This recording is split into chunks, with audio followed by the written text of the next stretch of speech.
Halo teman-teman ATLM Indonesia. Nah, kali ini kita membahas soal-soal kisi ujian bagi ATLM di channel ATLM Indonesia. Bagian 142, yaitu untuk D3, D4 Teknologi Laboratorium Medik. Kali ini kita mengangkat materi tentang imunohematologi atau ilmu transfusi bagian kedua sebanyak 25 soal. Ini merupakan sebuah edisi khusus ya. Oke, nah sekarang kita simak dan kita diskusikan 25 soal sebagai berikut. Soal nomor 1. Hemolisis intravaskular akut banyak disebabkan oleh titik-titik. Yang A, inkompatibilitas golongan darah ABO. Yang B, hipersensitivitas akut. Kemudian yang C, darah yang mengalami kontaminasi bakteri. Yang D, transfusi donor universal atau terinfeksi virus hepatitis B. Jadi jawabannya di sini yang benar adalah inkompatibilitas golongan darah ABO, yang mana di sini tidak cocoknya dalam hal transfusi darah golongan darah ABO, sehingga kerap kali hemolisis intravaskular akut itu banyak terjadi pada pasien. Nah, kita pindah lanjut ke soal nomor 2. Reaksi transfusi yang terjadi cepat setelah transfusi adalah titik 2. Yang A, hemolitik segera. Yang B, virogen. Yang C, penularan penyakit. Kemudian yang D, emboli. Jadi jawabannya di sini yang tepat itu adalah hemolitik segera. Nah, kita pindah lanjut ke soal nomor 3. Reaksi non-hemolitik akibat antigen HLA pada reaksi transfusi disebabkan karena titik-titik. Yang A, inkompatibilitas leukosit. Yang B, kontaminasi. Kemudian yang C, virogen. Yang D, antibodi. Atau yang E, expired death. Jadi sini jawabannya yang tepat itu adalah inkompatibilitas leukosit. Jadi di sini mengapa inkompatibilitas leukosit? Karena di sini kata kunci soalnya adalah HLA dan non hemolitik. Jadi di sini tidak terjadi pecahnya eritrosit, tapi karena ketidakcocokan dari antigen HLA, human leukocyte antigen, yaitu leukosit yang diterima oleh si pasien terhadap leukosit donor itu mengalami tidak kompatibel. Nah, kita pindah lanjut ke soal nomor 4. Penyimpanan trombosit dalam platelet agregator harus pada suhu titik-titik. Yang A, minus 18 derajat Celcius. Yang B, 0 derajat Celcius. Yang C, 4-6 derajat Celcius. Kemudian yang D, 20-24 derajat Celcius. Atau yang E, 30 derajat Celcius. Jadi jawabannya di sini yang tepat untuk penyimpanan trombosit adalah 20-40 derajat. 20-24 derajat Celcius. Mengapa di setting yang pilihan D 20-24? Karena itu ideal untuk trombosit penyimpanannya. Namun karena agregator berarti kantong darahnya itu sambil disimpan sambil digoyang. Ini adalah mencegah terjadinya agregasi plateletnya saling menyatu atau mengumpul membentuk massa, sehingga lebih awet dan lebih prima ya untuk proses transfusi darah tanpa mengalami gangguan atau kerusakan pada trombosit. Nah, kita pindah lanjut ke soal nomor 5. Yang bukan dari syarat untuk menjadi seorang donor darah pada UDD adalah titik-titik. Yang A, usia 17-60 tahun. Yang B, berat badan minimal 45 kg, menyumbangkan darah sebanyak 250 ml. Dan berat badan 65 kg atau lebih, menyumbangkan darahnya sebanyak 400 ml. Kemudian yang C, suhu tubuh tidak lebih dari 37 derajat Celcius. Kemudian yang D, kadar hemoglobin sekurang-kurangnya 10 gram per persen. Atau yang E, nadi, yaitu denyut nadi berkisar antara 50-100 per menit. Jadi di sini yang bukan itu adalah jawabannya yang D. Kadar hemoglobin sekurang-kurangnya 10,5. Jadi kadar hemoglobin itu kalau 10,5 pasiennya anemia. Kalau pasien anemia berarti dia tidak boleh untuk mendonor. Jadi harusnya HB-nya tinggi ya, 13, 14, yang idealnya itu 14, 15. Ini ideal sekali untuk transfusi darah. Nah, lanjut kita pindah ke soal nomor 6. Maksud kewaspadaan universal di laboratorium dalam bekerja adalah titik-titik. Yang A, waspada adanya gangguan pemeriksaan. Yang B, waspada bahwa setiap spesimen yang diperiksa merupakan bahan infeksius. Kemudian yang C, waspada terhadap pemadaman listrik yang berakibat blood bank akan mati dan darah akan rusak. Kemudian yang C, waspada terhadap kesehatan yang menurun selama bekerja. Atau yang E, waspada memipet dan meneteskan cairan kalau ada terjadi kesalahan. Jadi kewaspadaan universal itu dimaksudkan yang utama itu adalah waspada bahwa spesimen yang diperiksa merupakan bahan infeksius. Walaupun juga itu spesimennya dari diri kita sendiri. Karena kita tahu produk darah atau darah itu adalah bahan yang mudah dihinggapi oleh penyakit atau bakteri, atau memang dari bawaan darahnya itu mengandung bakteri atau mengandung virus atau mengandung parasit. Sehingga itu kita waspada menular kepada diri kita atau kepada orang lain. Kita lanjut pindah ke soal nomor 7. Albumin transfusi digunakan pada penderita kecuali titik-titik. Yang A, hemofilia, yang B, shock, yang C, luka bakar, yang D, hipoproteinemia, atau yang E, hipoalbuminemia. Jadi di sini untuk produk albumin untuk transfusi itu tidak digunakan untuk kasus hemofilia. Hemofilia ini menggunakan produk-produk spesifik khusus yang mengandung faktor 8, faktor 9, dan faktor 11. Atau bisa juga menggunakan fresh frozen plasma ya. Jadi dia khusus. Sementara yang lain pada kasus shock, luka bakar, hipoproteinemia, hipoalbuminemia ini adalah kasus-kasus yang memerlukan transfusi albumin, dan khusus sekali pada kasus hipoalbuminemia. Jadi albuminnya sangat rendah di dalam darah sehingga perlu transfusi albumin. Nah, kita pindah lanjut ke soal selanjutnya, soal nomor 8. Yang bukan langkah-langkah pengecekan identitas pasien dan komponen darah yang akan ditransfusikan adalah titik-titik. Yang A, kartu rawat pasien untuk melihat komponen darah yang dipesan oleh dokter. Kemudian yang B, nama dan ID number donor. Kemudian yang C, golongan darah dan tipe resus pasien pada medical record. Kemudian yang C, ID number unit darah yang akan didonorkan. Kemudian yang E, kompatibilitas, determinasi kompatibilitas korsmet yang telah dilakukan. Jadi di sini yang tidak termasuk dalam langkah-langkah pengecekan yaitu nama dan ID number ya kan donor. Karena di sini yang diperlukan malah nama dan ID number dari si pasien.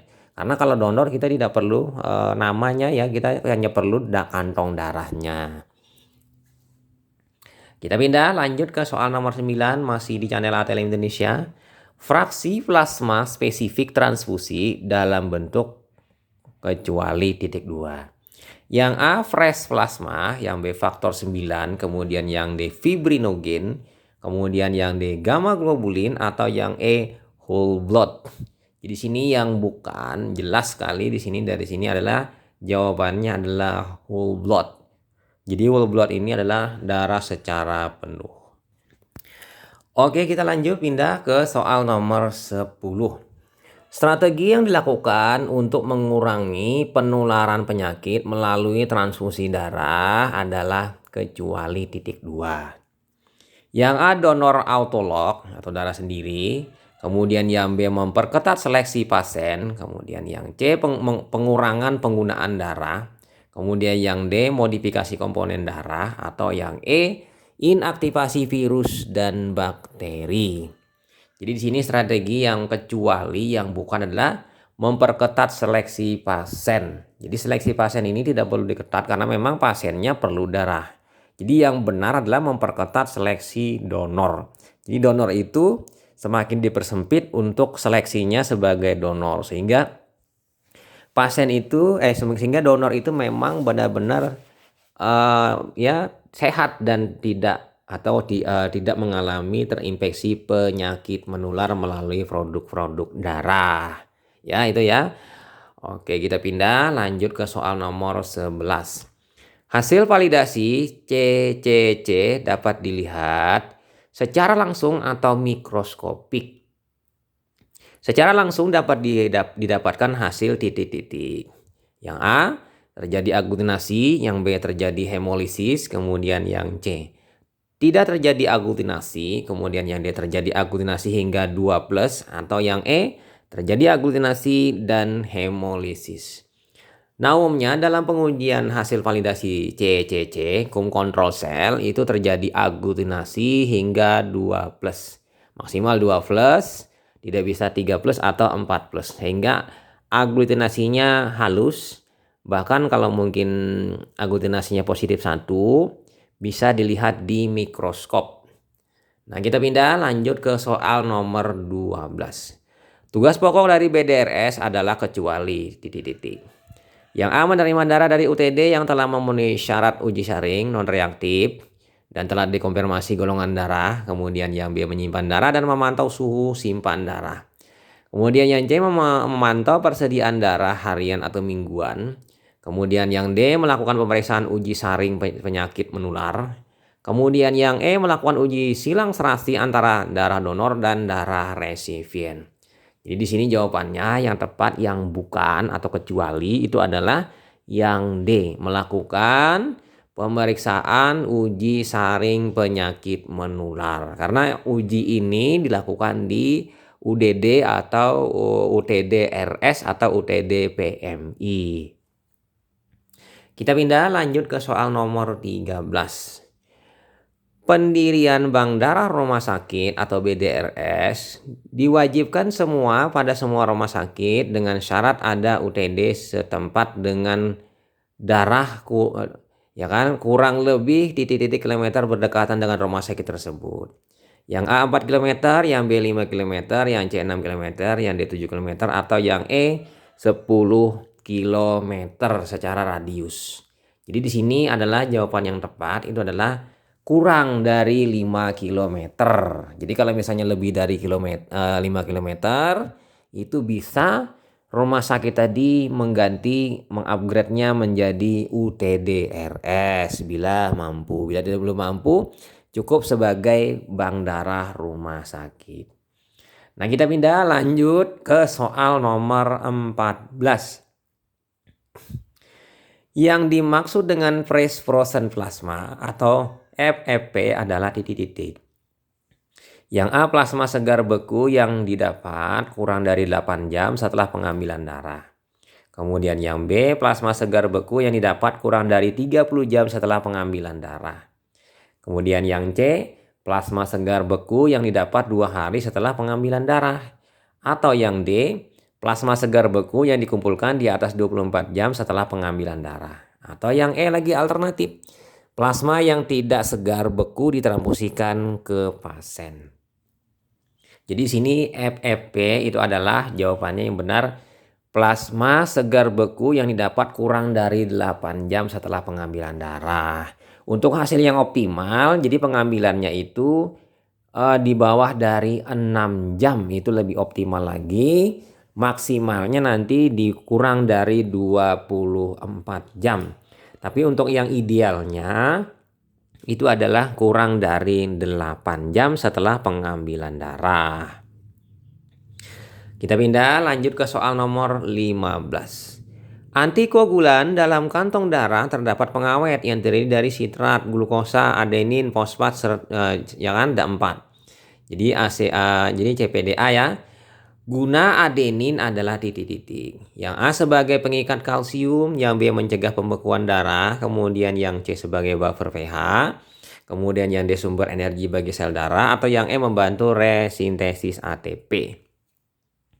Jadi dari sini kita lihat jawabannya. Sebagai pengikat kalsium itu adalah sitrat.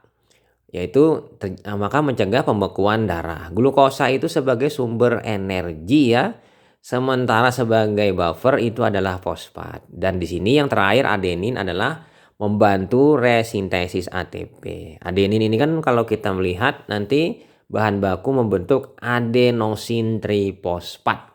Jadi di sini ada fosfatnya sudah tersedia, adenin sudah tersedia sehingga siap untuk membentuk ATP ya. Oke, lanjut kita pindah ke soal nomor selanjutnya, nomor 16. Packed red cell atau PRC digunakan sebagai darah transfusi pada indikasi titik-titik. Yang A, perdarahan masif dan tambah volume darah atau expanding volume, nambah volume darah. Kemudian yang B, kekurangan faktor pembekuan darah, atau yang C, hemofilia dan von Willebrand faktor, atau yang D, meningkatkan oksigenasi organ dengan ekspansi volume minimal, atau yang E, infeksi mikrobiologi dan neutropenia. Jadi penggunaan PRC ini secara khusus adalah untuk meningkatkan oksigenasi organ dengan ekspansi volume minimal. Karena di sini tidak adanya plasma sehingga tidak memberi beban kepada pasien atau jantung pasien dalam hal kelebihan cairan dalam tubuh. Dan juga di sini sangat efektif, kita hanya perlu eritrosit untuk proses oksigenasi atau respirasi, penyampaian oksigen ke jaringan dibantu dengan eritrosit dalam bentuk eritrosit pekat. Nah, kita pindah lanjut ke soal nomor 17. Yang bukan termasuk manfaat jejaring pelayanan darah provinsi dalam penyediaan darah rantai dingin adalah titik-titik. Yang A, membangun tanggung jawab bersama. Yang B, membangun tanggung jawab provinsi untuk delegasi pada kabupaten atau kota. Kemudian yang C, sebagai forum komunikasi terutama ketersediaan darah yang aman. Kemudian yang D, identifikasi dan penyelesaian masalah bersama, atau yang E, kualitas pelayanan dan keamanan darah lebih terjamin. Jadi di sini yang bukan itu adalah yang B, membangun tanggung jawab provinsi untuk delegasi pada kabupaten atau kota. Jadi tidak termasuk ya. Jadi jejaring di sini tujuannya hanya sifatnya koordinasi ya, bukan membangun tanggung jawab delegasi. Kita pindah lanjut ke soal nomor 18. Traveutic Plasma Exchange atau TPE yang paling banyak istilahnya menggunakan limfoplasmafaresis akibat inflamasi autoimun kronik dilakukan pada penyakit titik-titik. Yang A, rheumatoid arthritis, kemudian thrombotic thrombocytopenia purpura TTP. Kemudian yang C, hyperviscosity syndrome, kemudian D, myasthenia gravis atau CIDP. Jadi di sini jawabannya yang tepat adalah pada kasus rheumatoid arthritis ya, pada TPE dengan limfoplasmafaresis. Lanjut kita pindah ke soal selanjutnya, soal nomor 19, masih di channel ATLM Indonesia. Berikut ini keuntungan donor darah sukarela atau DDS adalah kecuali titik 2. Kecuali ya, yang A, DDS tidak ada tekanan dalam menyumbang darah, yang B, menjaga kecukupan darah, kemudian yang C, lebih cocok karena masih dalam satu keluarga sendiri, kemudian yang D, menjaga keamanan darah, atau yang E, tanggapan terhadap kebutuhan darah pada keadaan darurat. Jadi di sini keuntungan DDS itu adalah kecuali, lebih cocok karena masih dalam satu keluarga sendiri. Ini adalah bukan DDS, tapi ini adalah donor keluarga atau donor dadakan ya ini. Kita pindah lanjut ke soal nomor 20.